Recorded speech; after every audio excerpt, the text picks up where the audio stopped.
actually compute for the poverty stats whenever we conduct the family income and expenditure survey.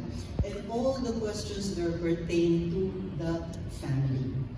So thus, if a family is classified as poor, then all the members of the family will be counted as poor. In other words, a family cannot have poor and non-poor members. So either all members are poor or all members are non-poor. So that is one thing that we have to specify here. One of the controversies really is, dividing up the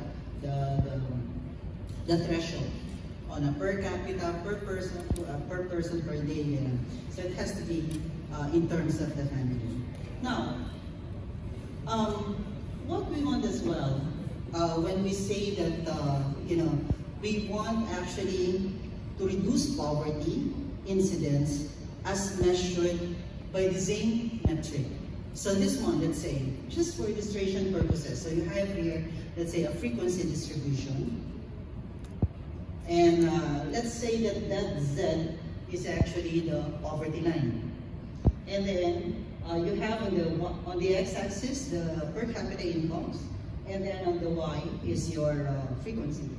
And then let's have that as the income distribution. And therefore, the proportion of that distribution that is to the left of the Z is the poverty incidence.